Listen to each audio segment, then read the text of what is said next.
बच्चों को रोज़ा रखवाने के हवाले से अक्सर व बेशतर लोग पूछते हैं कि बच्चों को रोज़ा रखवाना चाहिए या नहीं रखवाना चाहिए।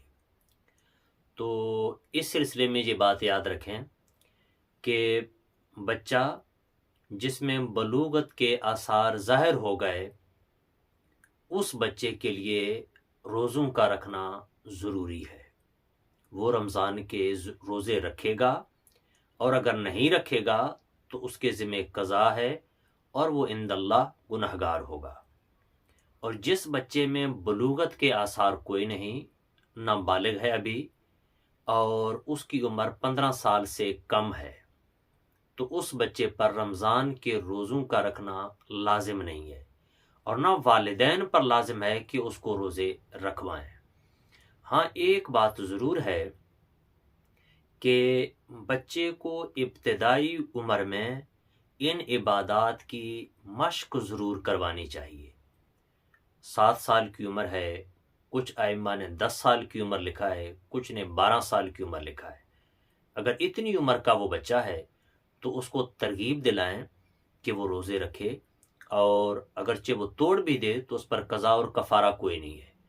तो इस उम्र में अगर बच्चा रोज़े रखने की आदत अपना लेगा तो बलूगत के बाद उसके लिए रोज़ों का रखना आसान होगा। तो इसलिए छोटी उम्र में, यानी कि 10-12 साल की उम्र में, या आसान हैं, दिन छोटे हैं, सर्दियों के हैं, तो 8-9 साल की उम्र में बच्चे को रोज़े रखने की मश्क करवाएं, तरगीब दिलाएं वालिदैन, ताकि बच्चा अब से इबादत के लिए आदी बन जाए और जैसे वो बालिग हो जाएगा तो उसके लिए इबादत का करना आसान होगा। रमज़ान मुबारक में अगर आपने सफ़र करना है और 98 किलोमीटर अपने घर से दूर जाना है, तो ऐसी सूरत में आप सफ़र के दौरान रोज़े को छोड़ सकते हैं। बाद रमज़ान उस रोज़े की क़ज़ा करेंगे। ये भी याद रख लें कि अगर दौरान सफ़र आप और आपके हम सफ़र लोगों के लिए आसानी है कि आप रोज़े में भी रहें, तो तब भी कोई मुश्किल नहीं है, तो फिर आपके लिए रोज़ा रखना, दौरान सफ़र भी रोज़े में रहना, ये ज़्यादा बेहतर है।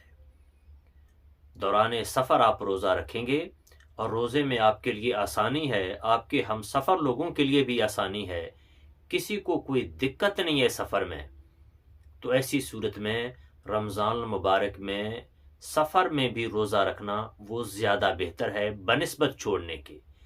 लेकिन अगर आप सफ़र में तंगी में होंगे, परेशानी होगी, मसाइल होंगे और आपका सफ़र 98 किलोमीटर दूर का है, तो तब आप रमज़ान में रोज़े को छोड़ेंगे और सफ़र के बाद, रमज़ान गुज़रने के बाद आप अपने रोज़े की क़ज़ा करेंगे।